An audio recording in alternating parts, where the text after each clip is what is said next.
맥주 감사절을 맞이하여서 맥주절에 드리는 제사라고 하는 제목으로 하나님의 말씀을 선포하겠습니다. 옛날부터 우리 신앙의 선진들은 내 제물과 내 소산물의 처음 익은 열매로 여호와를 공경하라 라고 하는 그 말씀을 따라서 초여름 보리 추수가 끝난 다음에 맥주 감사절을 지켰습니다.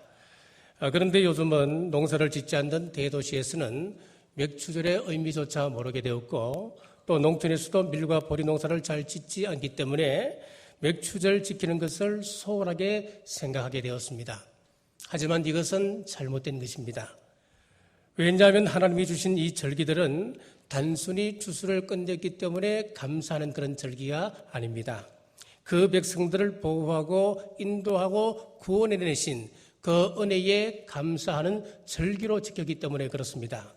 신명기 16장 12절 말씀에 보면은 너는 애굽에서 종되었던 것을 기억하고 이 규례를 지켜 행하라 라고 말씀을 하고 있습니다. 그렇습니다. 맥주절은 이스라엘 백성들이 구원받음을 확인하는 절기였습니다. 오늘 본문 10절에서도 이스라엘 자손에게 말하여 이르라 너희는 내가 너희에게 주는 땅에 들어갔어 라고 말씀합니다. 자, 맥주절은 애굽이나 광야에서 지킨 절기가 아니었습니다. 이스라엘 백성들이 하나님께서 약속하신 젖과 꿀이 흐르는 가나안 땅에 들어가서 지켰던 절기였습니다. 가나안에서 첫 번째 소사를 거두고 감사의 제사를 드림으로 비로소 자신들이 애굽이나 광야에 있지 아니하고 가나안 땅에 들어왔다고 하는 것을 선포하는 것이었습니다. 그들은 애굽에 있을 때는 노예였습니다. 그러나 이제는 노예가 아니었습니다. 가나안 땅에서 하나님 주신 자녀로 주권을 가진 구원받은 은혜의 백성으로 당당하게 살아갈 수 있게 되었습니다. 그래서 맥주절에 드리는 제사 첫 번째는 감사의 제사인 소제를 하나님께 올렸습니다. 16절 말씀입니다. 7 안식일 이튿날까지 합하여 50일을 계수하여 새 소제를 여호와께 드리되 하나님 앞에 나오는 모든 자녀들은 어떤 상황에서도 먼저 하나님 앞에 감사를 올려야 합니다. 시편 95편 2절 말씀에 우리가 감사함으로 그 앞에 나가며 시를 지어 즐거이 그릴 노래하자라고 했습니다. 그래서 맥주 감사절에는 먼저 감사의 제사인 소제를 하나님께 올리게 되었습니다. 자, 그래서 이제 소제는 곡식으로 제사를 드리는데 그 방법을 보면은 먼저 추수한 곡식을 빻았습니다. 빻아서 가루를 내었습니다. 탈무드에 보면은 하나님께서는 부서진 것을 사용하신다라고 하는 말이 있습니다. 나달 그대로는 빵을 만들 수 없고 밀을 빻아서 가루를 만들어야 그것을 빵으로 만들 수 있듯이 소제라고 하는 것은 우리의 마음과 우리의 삶을 아주 곱게 갈아야 함을 의미합니다. 우리의 삶과 마음을 곱게 빻아서 감사로 하나님 앞에 올려드릴 때에 우리 인생은 만난 인생이 될 수 있습니다. 하나님께서 기뻐 받으시는 재물이 될 수 있습니다. 자, 두 번째 방법은 그 가루에다가 누룩을 넣었습니다. 오늘 본문 17절 말씀입니다. 너희의 처소에서 10분의 2 에바로 만든 떡 2개를 가져다가 흔들지니 이는 고운 가루 위에 누룩을 넣어 구운 것이요 이는 첫 요제로 여호와께 드리는 것이며. 자, 여기서 에바라고 하는 단위가 나옵니다. 1에바는 23리터입니다. 자, 오늘 본문에 10분의 2 에바라고 그랬습니다. 그러면 4.6리터가 됩니다. 자, 이 4.6리터 가루에다가 누룩을 넣습니다. 그러면은 한 3배 정도 부풀지 않겠습니까? 자, 큰 덩이 이 떡을 반으로 나누어서 한 손에 각자 하나씩 들고 이제 하나님 앞에 어떻게 예배를 드리냐 하니까 흔들면서 드리는 요제를 올려서 드렸습니다. 여기서 이 요제라고 하는 것은 하나님 감사합니다 라고 하는 의미를 가지고 있습니다. 시편 50편 23절에 감사로 제사를 드리는 자가 나를 영화롭게 하나니 그의 행위를 옳게 하는 자에게 내가 하나님의 구원을 보이리라. 우리가 하나님 앞에 감사할 때에 그 감사가 하나님을 영화롭게 하는 것이다 라고 하셨고 또 하나님께서는 그것을 감사하는 그 행위를 옳은 것이다 라고 말씀을 하셨습니다. 감리교 신학대 학장을 하셨던 윤성범 목사님에게 어느 날 제자가 찾아왔습니다. 그의 아내가 중병에 걸려서 이제 사람들과의 만남을 꺼리게 되고 이제는 아예 두문불출하고 집에 누워만 있다는 겁니다.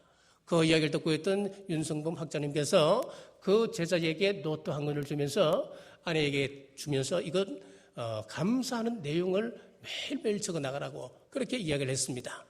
자, 그것을 받아들였던 이 아내가 가만히 생각해보니까 한심하기 짝이 없습니다. 내가 지금 이렇게 아픈데 뭔 감사한 내용이 있다고.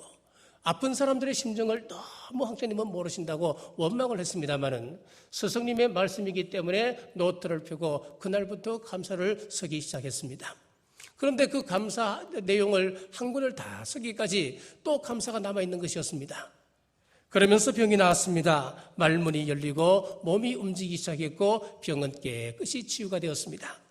성경에서 왜 이렇게 구구절절 감사하며 살라고 우리에게 말씀한 줄 아십니까? 감사할 때 더 큰 하나님의 은혜를 우리는 체험할 수 있기 때문에 그렇습니다.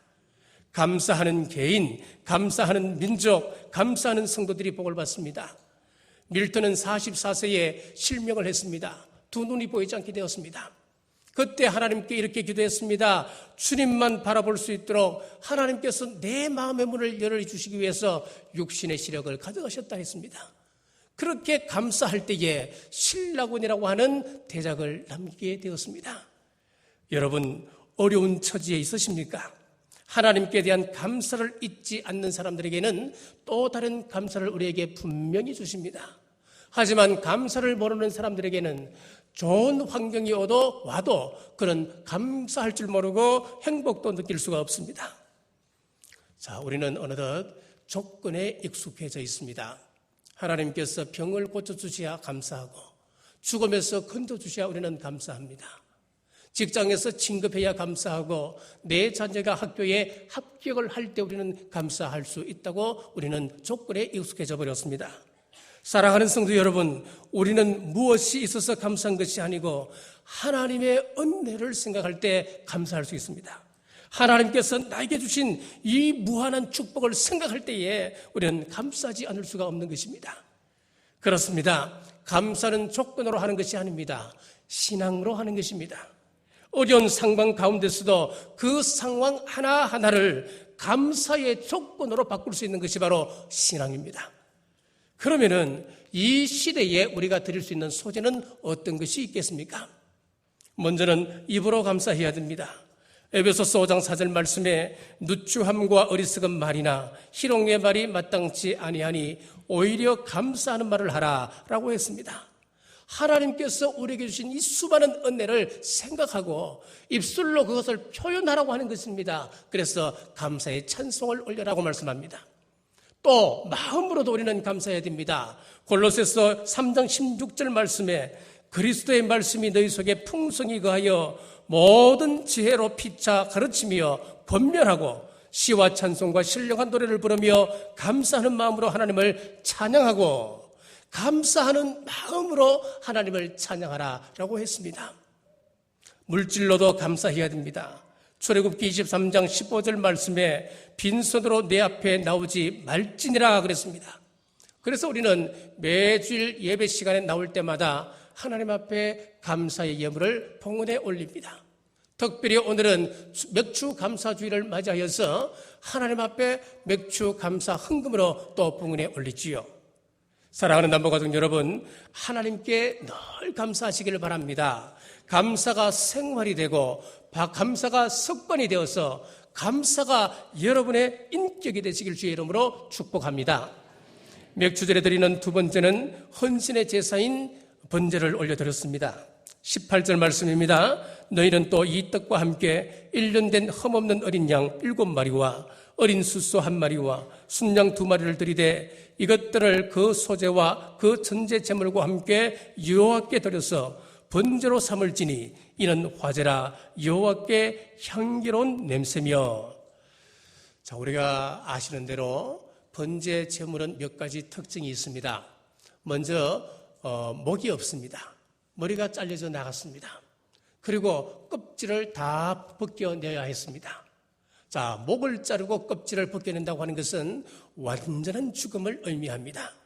그리고 살은 각을 떴습니다. 각을 떤다고 하는 것은 겉모습을 완전히 끝장내버리는 그런 의미를 가지고 있습니다. 자, 각을 떠는 것과 껍질을 벗김은 우리 예수님께서 수치당하심과 몸이 상하심을 말씀합니다. 하늘 영광을 버리고 성육신하셔서 이 땅에서 온갖 고난을 당하시고 질고를 당하시다가 마침내는 십자가 위에서 발가벗기셨습니다. 수치를 당하셨습니다. 그리고 십자가에서 모진 고난과 함께 운명하셨습니다.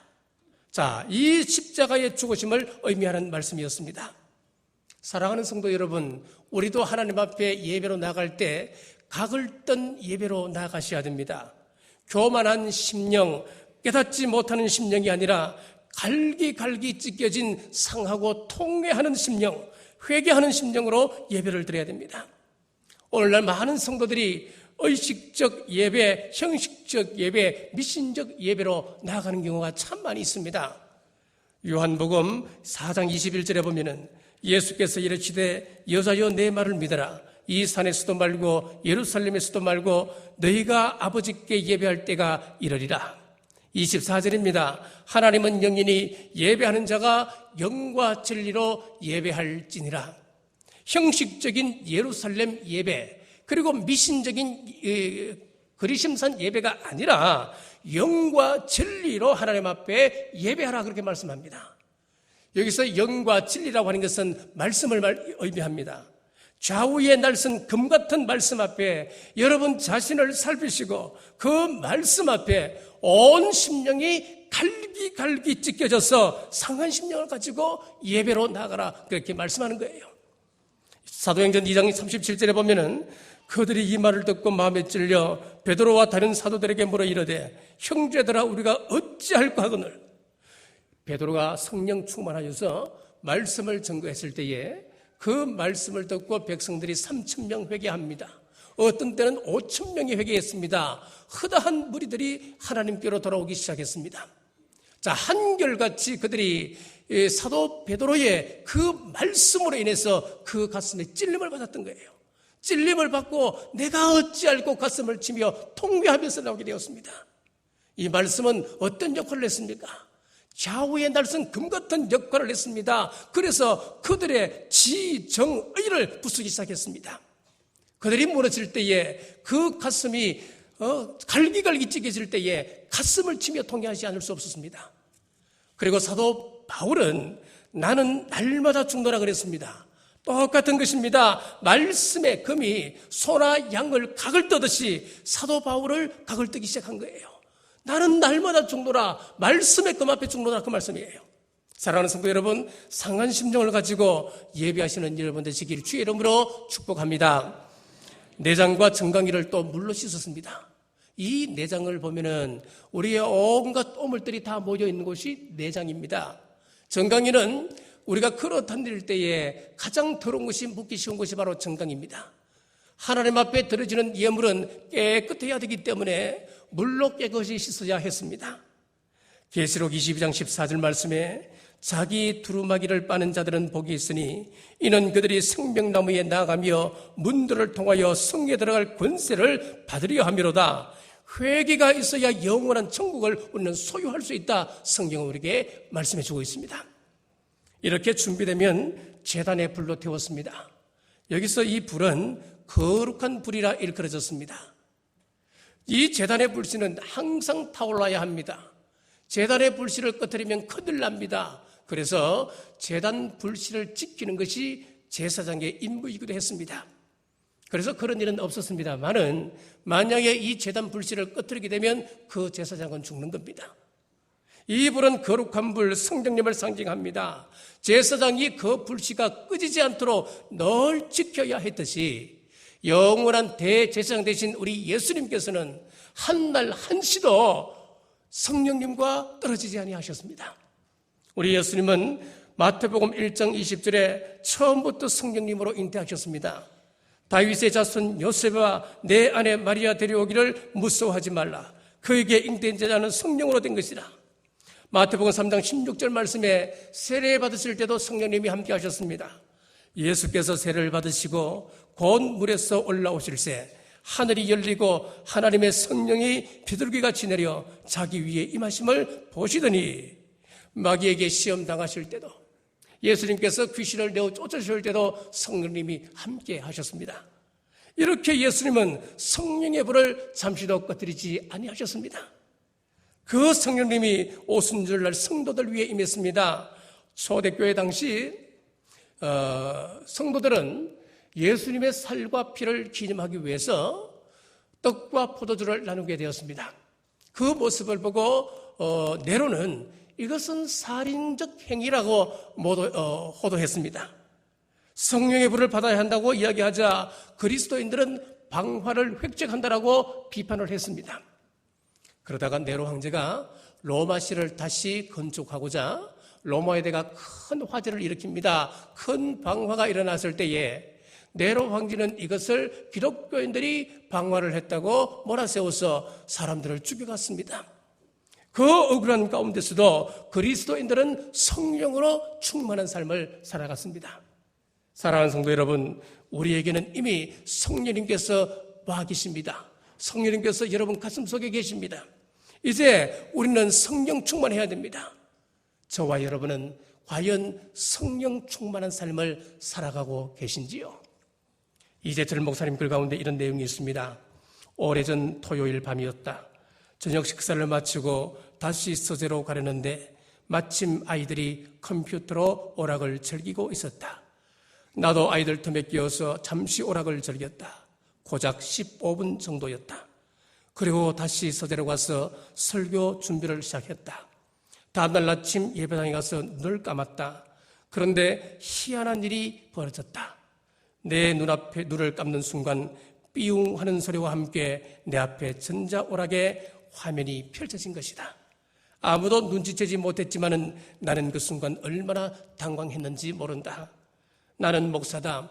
금요일부터 근 40시간 주일 설교를 준비하면서 마음을 가다듬는다. 40시간에 비하면 내가 전자오락 15분은 무시해도 좋을 만큼 짧은 시간이었다. 그런데도 그 짧은 15분 동안의 영상이 나도 모르게 주일 오전까지 내 마음을 사로잡고 있었다고 한다면 아무 준비 없이 주일 예배 참석하는 교인들의 마음이야 오죽하겠는가. 토요일 밤에 이 이튿날에 흠없는 예배를 위해 준비하는 사람이 드리는 예배와 밤 12시간 넘기까지 TV 시청으로 시간을 보내는 사람이 동일할 수는 없다. 예배 시간 전에 미리 예배당에 나와 기도로 예배를 준비하고 드리는 예배와 예배를 시작하고 난 이후에 허겁지겁 달려와서 드리는 예배가 동일할 수 없다. 예배는 준비된 마음으로 드려야 한다. 예배는 예배당에서 시작하는 것이 아니다. 예배는 그대의 집에서 예배를 준비하는 순간부터 시작된다. 여러분, 예배는 대충 드릴 수 없는 것이잖아요. 그래서 온 마음과 뜻과 정성을 다하여 드리는 것이 하나님께서 받으시는 예배라고 한다면은 우리가 이 예배를 어떻게 준비하고 어떤 마음으로 예배자의 자세로 나와야 되는지 우리는 이 글을 통해서 느껴보셔야 되는 거예요. 여러분, 자신을 온전히 내어바친 번제물처럼 상하고 통회하는 심령과 회개와 성령 충만한 헌신 예배를, 늘 헌신의 예배를 주님 앞에 드리시기를 간절히 바랍니다. 맥추절에 드리는 제사 세 번째는 화목제를 드렸습니다. 19절 말씀입니다. 또 순념소 하나로 속죄제를 드리되 1년 된 어린 순양 2마리를 화목제물로 드릴 것이요. 자, 성경은 우리가 건강한 인생을 살고 성공적인 인생을 살기 위해서는 하나님을 가까이 해야 한다. 하나님을 늘 우선적으로 붙잡아야 한다고 우리에게 선포하고 있습니다. 하나님을 가까이 했을 때는 그 개인도 그 나라도 그 민족도 복을 받습니다. 그러나 하나님을 멀리 했을 때는 개인도 가정도 그 민족도 하나님의 저주를 받게 되었습니다. 이스라엘 가운데 사울왕이 얼마나 멋있는 사람이었습니까? 잘난 사람이었습니까? 솔로몬이 얼마나 지혜로운 사람이었습니까? 아합왕이 얼마나 똑똑한 배경을 가진 사람이었습니까? 그런데 그러할지라도 하나님을 등지고 제 멋대로 살 때에 그 왕조가 무너지는 무서운 비극을 맞게 되었습니다. 우리 한국은 유교, 불교, 사마니즘 같은 종교적인 청이 매우 두꺼운 나라였습니다. 130년 전에 이 땅에 복음이 들어와서 그 복음이 땅에 떨어져 자라고 성장해서 이 세계 기독교 사이에 유례가 없는 큰 부흥을 경험했던 민족이었습니다. 그러나 근래에 들어와서 우리 하나님께서 세상 사람들에게는 물론이거니와 크리스찬들과 교회들에게 홀대를 받고 계십니다. 예배를 떠나는 사람들이 많습니다. 기도하는 사람들이 점점 줄어들어갑니다. 경건한 삶에서 점점 멀어져가는 사람들이 많아지게 되었습니다. 명분상으로는 하나님을 믿고 있지만은 그 삶을 보면 성도라 할 수 없는 사람이 얼마나 많습니까? 성도 여러분, 하나님을 잃어버리면 망합니다. 하나님과 화친하게 되면, 하나님과 화목하게 되면 우리 인생은 보장받게 됩니다. 사랑하는 남부가족 여러분, 하나님을 가까이 하시되 힘써 가까이 하시는 여러분 되시길 주의 이름으로 축복합니다. 나아가서 이웃과 화목해야 됩니다. 레위기 7장 15절에서 16절 말씀에 보시면은 감사함으로 드리는 화목제물의 고기는 드리는 그날에 먹을 것이요 조금이라도 이튿날 아침까지 두지 말 것이니라. 그러나 그의 예물의 제물이 서원이나 자원하는 것이면 그 제물은 드린 날에 먹을 것이요 그 남은 것은 이튿날에도 먹되. 자, 누군가가 소를 잡았다고 가정했을 때에 그 소를 하루 만에 다 먹어야 됩니다. 그런데 서원제 같은 경우에는 이튿날까지 먹을 수는 있습니다. 소를 한 마리 잡으면 먹을 수 있는 고기가 300에서 350kg이라고 그럽니다. 만약에 한 사람이 하루 동안 그 고기를 먹는다고 했을 때에 다른 것은 먹지 않고 고기만 먹는다고 했을 때에 1kg을 먹기 더 힘든답니다. 그러면 적어도 300에서 350명이 이 제물을 먹어야 됩니다. 가족 가지고는 도저히 불가능합니다. 그래서 이웃을 불러 모았습니다. 마을 잔치를 열어야 했었습니다. 그 사람들 중에는 가깝고 나와 친한 사람, 내 우정이 있는 사람이 있을 수도 있습니다. 반대로 나와 원수 같이 지내는 사람이 있습니다. 서먹서먹한 사람도 있습니다. 미워하는 사람도 있습니다. 하지만 하나님께 온전히 연합된 제사를 드리기 위해서는 원수 같은 사람이라 할지라도 그들과 함께 나눠야 한다는 것이 화목제의 정신입니다. 본문 22절에도 보십시오. 너희 땅의 곡물을 벨 때에 반보퉁이까지 다 베지 말며 떨어진 것을 줍지 말고 그것을 가난한 자와 그류민을 위하여 남겨두라. 나는 너희의 하나님 여호와이니라. 똑같습니다. 이웃을 위하여, 가난한 사람들을 위하여서 곡식을 베되 다 베지 말고 남겨두라는 겁니다. 그리고 이삭이 떨어졌을 때는 그 이삭을 줍지 말라고 하는 거예요. 이웃을 위하여 배려하라, 그 말씀입니다. 어차피 갈 세상인데 멀리 가려면 함께 가셔야 됩니다.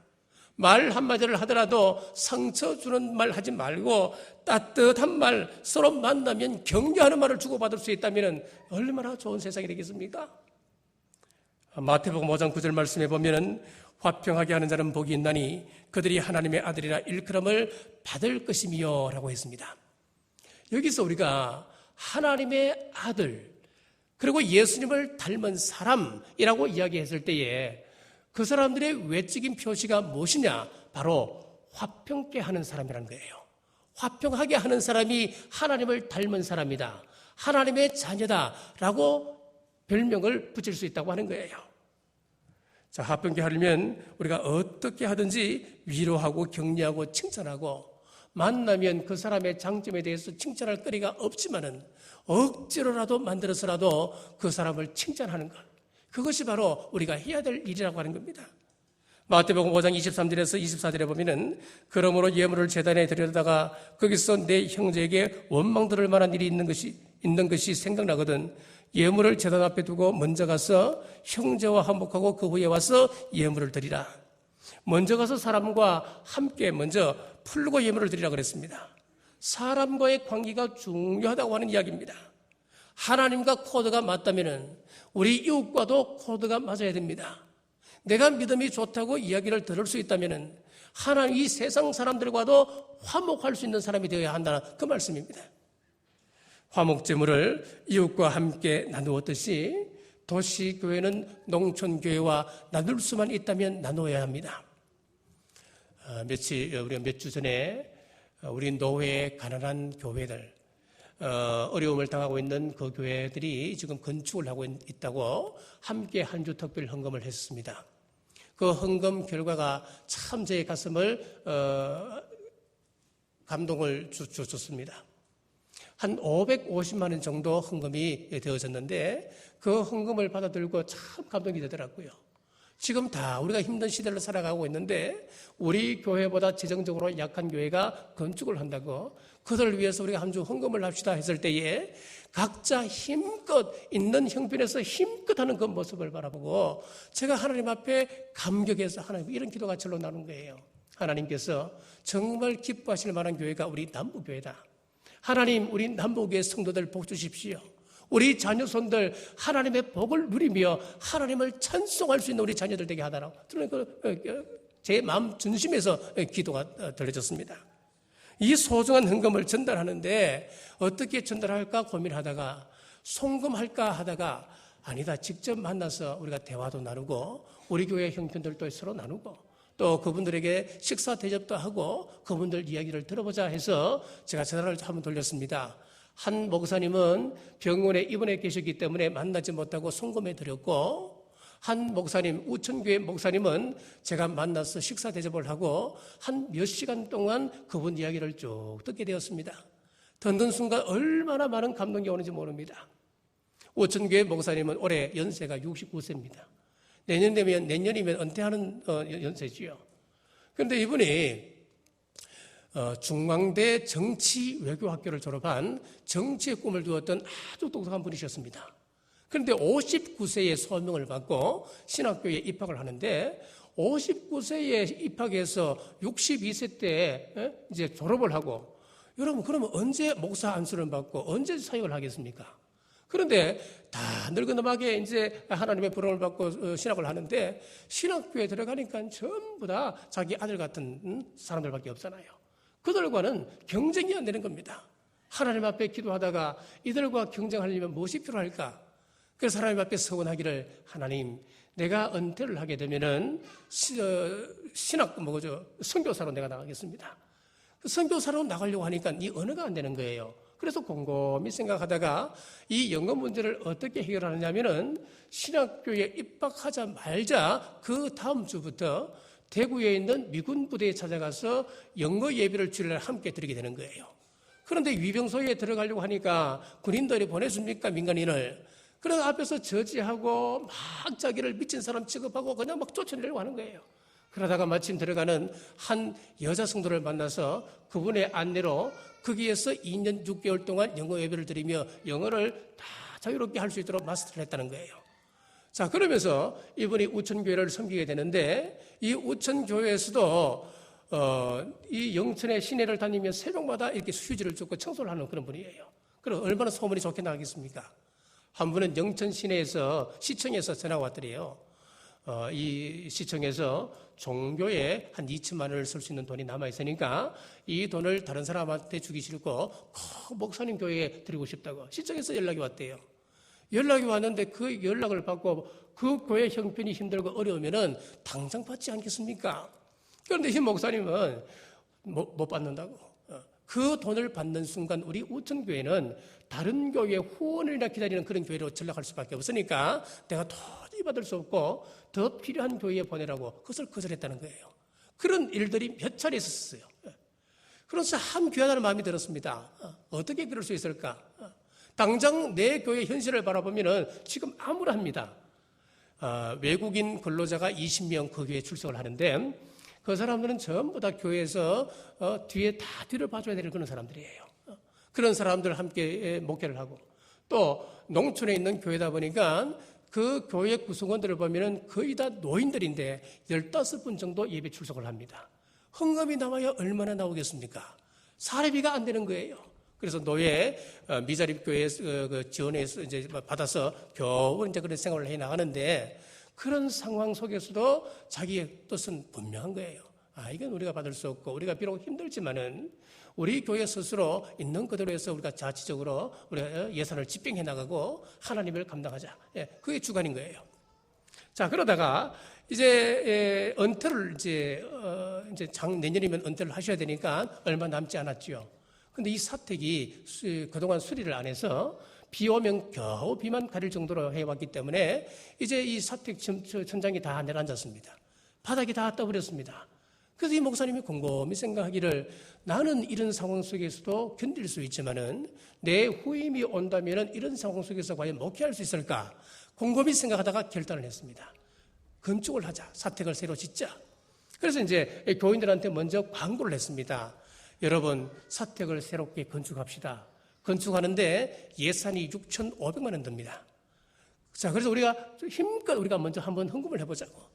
그랬더니만 그 노인들이 집에 돌아가서 안 믿는 형제들 찾아다니면서 우리 목사님 건축하시니까 기부 좀 해라고. 그래서 형제들 찾아가면서 100만 원씩 기부받고, 또 자녀들 집에 찾아다니면서 우리 목사님 건축하시니까 너들 또 헌금 좀 해라. 그래서 전부 다 거둬서 2,500만 원을 헌금했다는 거예요. 기적인 거예요. 그래서 이 목사님이 그 헌금을 받아들이는 순간 감격해서 울면서, 나는 여러분들 위해서 은퇴 전까지 반드시 이 사택을 건축하고 나가겠다고.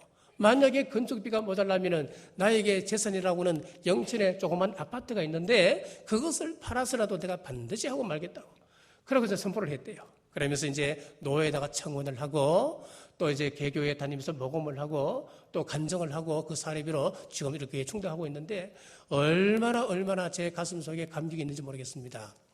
그래서 우리가 조금 시간이 되고 우리 여건이 허락된다면은 우리 교회 한번 초청해서 꼭 간증을 한번 하고 싶습니다. 하고 나면은 우리 청년들 가슴 속에는 비전이 피어오를 거예요. 그리고 우리 어르신들 가슴 속에는 우리의 신앙의 새로운 소망이 생길 거예요. 내가 은퇴하고 난 이후에 무슨 일을 하겠나? 그게 아니더라고요. 은퇴 이후에도 선교사 꿈을 꾸고, 이제는 선교사로 나가도 정말 자녀들 학비 걱정 없이 순전하게 그들을 섬길 수 있다고 하는 이 뜨거운, 그리고 순수한 이 마음, 얼마나 감동이 되든지요. 여러분들이 힘껏 헌금해 주신 그 헌금이 정말 목적 따라서 이렇게 아름답게 쓰임받음을 얼마나 감사드리는지 모릅니다. 여러분, 이것이 바로 교회가 드릴 수 있는 화목제입니다. 개인적으로도 각자 달란트를 따라서 여러분들이 가르치는 은사가 있다면 교사로서 여러분들이 봉사하십시오. 여러분들이 찬양으로 어떤 달란트를 가지고 있다면 찬양대로 봉사하는 거예요. 우리 교회 안에서도, 그리고 이 사회 속에서도 보면은 우리가 섬길 수 있는 부분은 얼마든지 있습니다. 나의 재능을 나누고, 그리고 구제하는 것들 전부 다 화목제입니다. 삶 속에서 우리 하나님 기뻐하실 화목제를 늘 드리는 우리 남북의 성도들 되시길 주의 이름으로 축복합니다. 이렇게 할 때 우리 하나님의 약속이 있습니다. 여호수아 1장 8절 말씀입니다. 이 율법책을 내 입에서 떠나지 말게 하며 주야로 그것을 묵상하여 그 안에 기록된 대로 다 짓게 행하라. 그리하면 내 길이 평탄하게 될 것이며 내가 형통하리라. 우리 하나님의 말씀을 사랑하고 그 말씀을 읽고 지켜나가면은 하나님께서 우리에게 어떤 복을 약속하고 계시냐니까 내 길이 평탄하게 될 것이다 그랬습니다. 우리가 하는 모든 일이 형통할 것이다 약속을 하고 계십니다.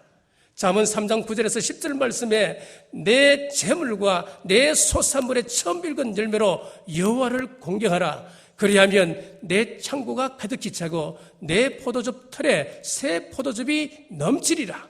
여러분, 무슨 이야기냐면은 우리가 구체적으로 하나님 앞에 예물을 구별하게 되면은 하나님께서는 우리가 생각하는 것 이상으로 채워주신다 그 말씀이에요.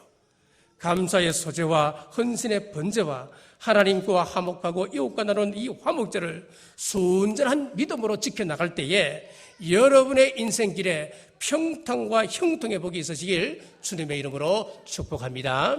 기도하겠습니다. 하나님, 오늘 맥주절을 지키며 하나님의 은혜를 되새기게 함 감사합니다. 받은 바 은혜가 얼마나 큰지요. 감사의 조건이 아닌 것이 없는데도 늘 불평하며 원망하는 큰 죄를 지으며 살아왔습니다.